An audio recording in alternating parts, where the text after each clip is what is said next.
Hello, a very good morning to all. This is Tushar Shangia. You are again welcome to our channel, that is Biology with Tushar Sir. Today we will discuss about class 12th chemistry chapter 3rd, that is electrochemistry. बहुत ही important chapter है। Basic से शुरू करेंगे और last तक लेके चलेंगे। बस बने रहिए और वीडियो को लास्ट तक देखिए। तो सबसे पहले व्हाट इज इलेक्ट्रोकेमिस्ट्री? इलेक्ट्रोकेमिस्ट्री होती क्या है? जो इलेक्ट्रोकेमिस्ट्री जो शब्द है वो दो वर्ड से मिलकर बना हुआ है, जिसमें एक है इलेक्ट्रो और एक है केमिस्ट्री। इलेक्ट्रो मीन्स होता है electric current,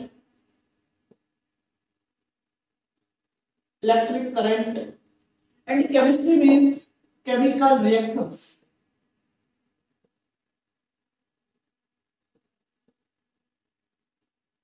electro means electric current and chemistry means chemical reaction. Electrochemistry होती क्या है? इलेक्ट्रोकेमिस्ट्री केमिस्ट्री की एक ऐसी ब्रांच है जिसके अंदर हम इलेक्ट्रिक करंट से केमिकल रिएक्शन को करवाना या फिर केमिकल रिएक्शन की मदद से इलेक्ट्रिक करंट को प्रोड्यूस करना, उसके बारे में स्टडी करते हैं कि कैसे हम इलेक्ट्रिक करंट का यूज करके किसी भी केमिकल रिएक्शन को करवा सकते हैं या फिर किसी केमिकल रिएक्शन से हम करंट को प्रोड्यूस कर सकते हैं। Electrochemistry is the study of production of electric current. Electric current को प्रोड्यूस करेंगे हम किसके द्वारा? केमिकल रिएक्शन के द्वारा, या फिर इसका उल्टा किसी भी केमिकल रिएक्शन को करवाएंगे किसकी मदद से? इलेक्ट्रिक करंट की मदद से। जिसके भी इन सब के बारे में जिस ब्रांच के अंदर हम पढ़ते हैं वो ब्रांच होती है इलेक्ट्रोकेमिस्ट्री। इलेक्ट्रोकेमिस्ट्री केमिस्ट्री की एक ऐसी ब्रांच है जिसके अंदर हम इलेक्ट्रिक करंट को प्रोड्यूस करते हैं, इलेक्ट्रिक करंट को बनाते हैं किसकी मदद से? केमिकल रिएक्शन की मदद से, या फिर इसका उल्टा किसी भी केमिकल रिएक्शन को करवाते हैं किसकी मदद से? इलेक्ट्रिक करंट देके उस केमिकल रिएक्शन को करवाते हैं। क्लियर है? नेक्स्ट, इलेक्ट्रोकेमिस्ट्री में मेनली दो तरह की सेल्स होती हैं।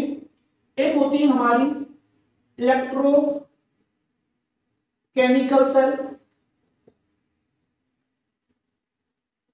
इनका दूसरा नाम होता है गैल्वेनिक सेल, गैल्वेनिक सेल, या फिर इन्हें वोल्टिक सेल भी कहते हैं। दूसरी जो सेल होती है वो होती है इलेक्ट्रोलाइसिस सेल, इलेक्ट्रोलाइटिक। जो इलेक्ट्रोकेमिकल सेल होती हैं ये सेल क्या करती हैं? ये सेल क्या करती हैं? किसी भी केमिकल रिएक्शन की मदद से, किसी भी केमिकल रिएक्शन की मदद से करंट को प्रोड्यूस करते हैं। ये क्या करती हैं? केमिकल रिएक्शन की मदद से करंट को प्रोड्यूस करते हैं। और जो इलेक्ट्रोलाइटिक सेल होती हैं इनमें क्या होता है? हम करंट की मदद से किसी भी केमिकल रिएक्शन को करवाते हैं, किसी भी केमिकल रिएक्शन को करवाते हैं। तो इलेक्ट्रोकेमिस्ट्री में मेनली दो तरह की सेल पढ़नी है हमें, एक इलेक्ट्रोकेमिकल सेल और एक इलेक्ट्रोलाइटिक सेल। इलेक्ट्रोकेमिकल सेल वो होती है जब किसी भी केमिकल रिएक्शन से खुद ही स्पॉन्टेनियस केमिकल रिएक्शन का मतलब है जो रिएक्शन खुद ही हो जाती है। और स्पॉन्टेनियस केमिकल रिएक्शन की मदद से हम करंट को प्रोड्यूस करेंगे, या फिर इलेक्ट्रोलाइटिक सेल में हम करंट का यूज करके किसी भी केमिकल रिएक्शन को कैरी आउट करवाएंगे, किसी भी रिएक्शन को करवाएंगे। यहां तक क्लियर है? इलेक्ट्रोकेमिस्ट्री में मेनली हमें दो तरह की सेल पढ़नी है, या तो इलेक्ट्रोकेमिकल सेल या फिर इलेक्ट्रोलाइटिक सेल। पहले बात करते हैं इलेक्ट्रोकेमिकल सेल की। पहले बात करते हैं इलेक्ट्रोकेमिकल सेल की, या फिर इसका दूसरा नाम है गैल्वेनिक सेल, या फिर इसको हम वोल्टिक सेल भी बोलते हैं। इलेक्ट्रोकेमिकल सेल होता क्या है? अभी बताया था हमने। इसमें हम करेंगे क्या? Production of current from spontaneous chemical reaction. इसका मतलब ये जो सेल होगी इसमें क्या करेंगे हम, करंट को प्रोड्यूस करेंगे। स्पॉन्टेनियस केमिकल रिएक्शन मतलब जो रिएक्शन अपने आप ही हो सकती है उनकी मदद से, उन केमिकल रिएक्शन की मदद से हम करंट को प्रोड्यूस करेंगे। ठीक है, इसका एग्जांपल जैसे इलेक्ट्रोकेमिकल सेल का एक एग्जांपल होता है Daniell cell. Daniell cell, Daniell cell क्या होती है, जो कॉपर जिंक की जो सेल होती है वही डैनियल सेल होती है। तो अभी हम देखेंगे इलेक्ट्रोकेमिकल सेल ड्रॉ करके। जैसे कि अगर मान के चलो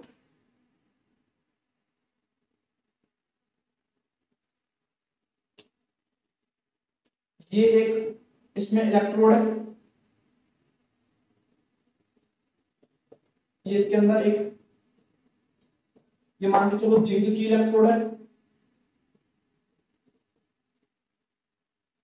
और इसके अंदर मान के चलो जिंक सल्फेट का इलेक्ट्रोलाइट भरा हुआ है। इधर एक और सॉल्यूशन हम बनाते हैं जिसके अंदर हमने फिर दोबारा से एक रॉड डिप की इलेक्ट्रोड, ये किसकी है, ये मान के चलो कॉपर की इलेक्ट्रोड है,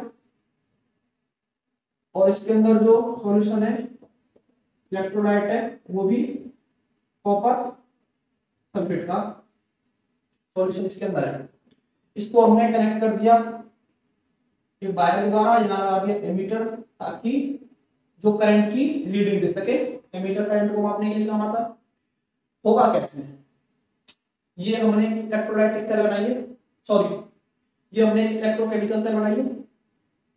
इसमें क्या होगा कि ये जो जिंक की रॉड है, ये जो जिंक की रॉड है और ये कॉपर की रॉड है, ये इसका सॉल्यूशन है ZnSO4 और ये कॉपर का सॉल्यूशन है CuSO4।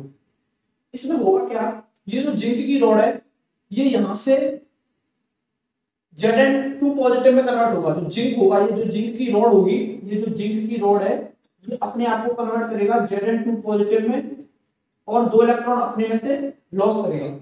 ये जो जिंक की रॉड है ये यहां से Zn2 पॉजिटिव और 2 इलेक्ट्रॉन लॉस करेगा। तो ये जो Zn2 पॉजिटिव है वो सॉल्यूशन में आना शुरू हो जाएगा।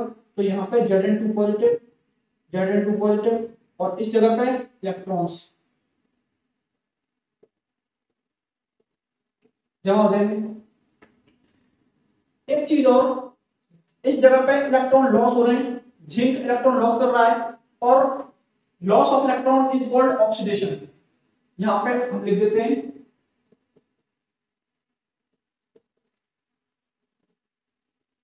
Loss of electron is called oxidation, और रिडक्शन क्या होता है, गेन ऑफ इलेक्ट्रॉन। अगर कोई भी एलिमेंट इलेक्ट्रॉन गेन करता है तो उसका मतलब तो वहां रिडक्शन हो रहा है, और कोई भी इलेक्ट्रॉन लॉस करता है तो इट मींस वहां पे ऑक्सीडेशन हो रहा है। यहाँ पे जिंक में 2 इलेक्ट्रॉन लॉस किए जिसके अंदर Zn2 पॉजिटिव सॉल्यूशन के अंदर आ गया और नेगेटिव चार्ज इस इलेक्ट्रोड पे जमा हो गया। ठीक है, तो इस जगह पे ऑक्सीडेशन हो रहा है, इसीलिए इस सेल, इस लेफ्ट वाली हाफ सेल को हम बोलेंगे oxidation half cell. Oxidation half cell, और इसे एनोड हाफ सेल भी बोलते हैं क्योंकि ऑक्सीडेशन इलेक्ट्रोकेमिकल सेल में एनोड पे होता है, तो इसीलिए इसे एनोड हाफ सेल भी बोलेंगे। ये लेफ्ट की तरफ है इसीलिए इसे लेफ्ट हाफ सेल भी कहते हैं, लेफ्ट हाफ सेल, और इस पे नेगेटिव चार्ज है इसीलिए इसे नेगेटिव हाफ सेल भी कहते हैं, नेगेटिव हाफ सेल। ये तो बात हो गई ऑक्सीडेशन हाफ सेल की। इधर आते हैं तो इधर क्या होगा, ये जो इलेक्ट्रॉन होंगे ये यहां से मूव करना शुरू करेंगे, इलेक्ट्रॉन यहां से मूव करना शुरू करेंगे और इस इलेक्ट्रोड पे आएंगे। इस जगह पे इस सॉल्यूशन के अंदर होंगे Cu2 पॉजिटिव, Cu2 पॉजिटिव और SO4 नेगेटिव, SO4 नेगेटिव। ये जो Cu2 पॉजिटिव होंगे वो डिपॉजिट हो जाएंगे कहां पे, इस कॉपर की इलेक्ट्रोड पे, और यहां से इन 2 इलेक्ट्रॉनों को ये ले लेंगे। तो Cu2 पॉजिटिव जब 2 इलेक्ट्रॉन लेगा तो क्या बनाएगा Cu, और इस जगह पे Cu2 पॉजिटिव जमा हो जाएगा बाहर, तो यहाँ पे पॉजिटिव चार्ज आ जाएगा इस इलेक्ट्रोड पे Cu2 पॉजिटिव के जमा होने के कारण। तो इस जगह पे जो Cu थी, जो कॉपर Cu2 पॉजिटिव था, इसने क्या किया, इलेक्ट्रॉन का गेन किया, और gain of electron is called reduction. इसीलिए इसे क्या कहते हैं हम, रिडक्शन हाफ सेल। या फिर इसे हम कहते हैं कैथोड हाफ सेल,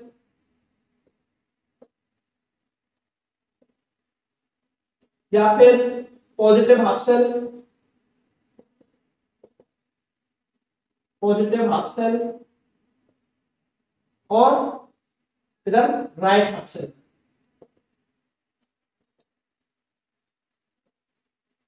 तो इस तरीके से इसमें इलेक्ट्रॉन्स फ्लो करेंगे, और इलेक्ट्रॉन्स का फ्लो करना ही इसमें, जब इलेक्ट्रॉन्स इधर चल रहा है, इलेक्ट्रॉन की डायरेक्शन इधर है, तो करंट किधर फ्लो करेगा इसमें, इधर। करंट की डायरेक्शन इलेक्ट्रॉन की डायरेक्शन की कैसी होती है, उल्टी होती है।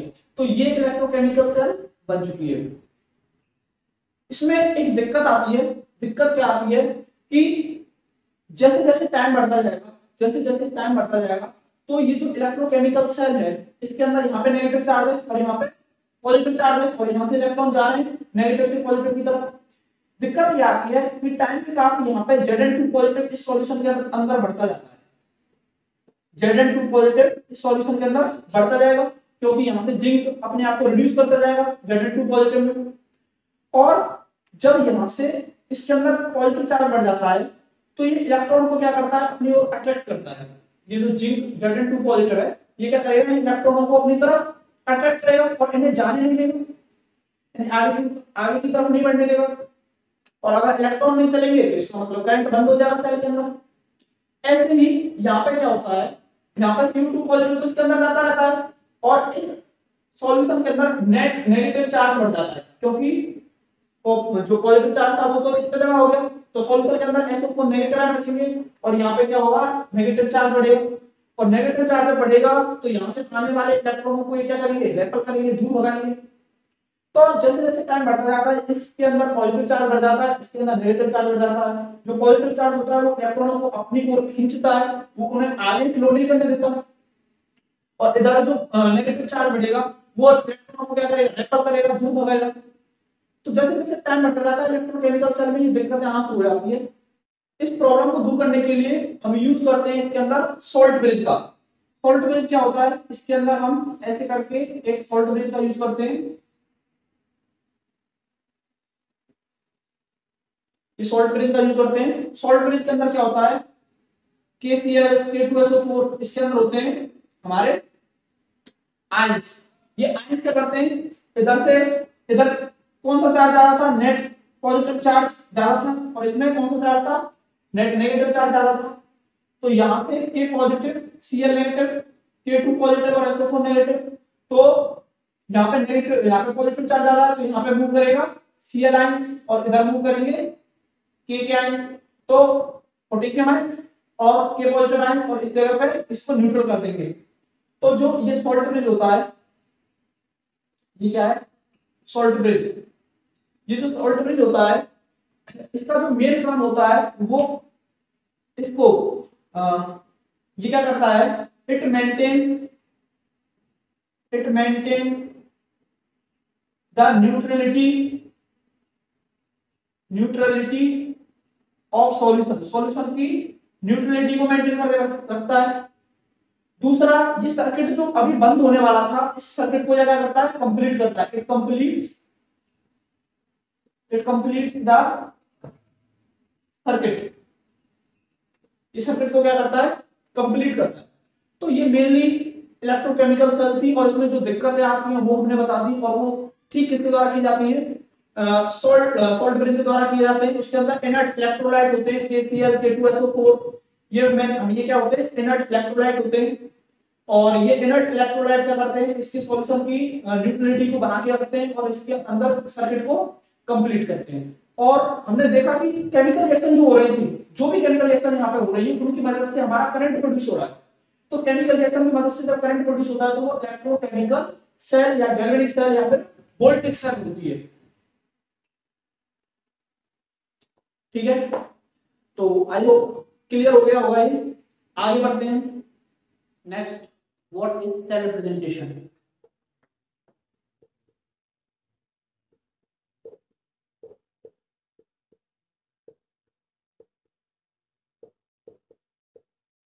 सेल रिप्रेजेंटेशन क्या होता है, तो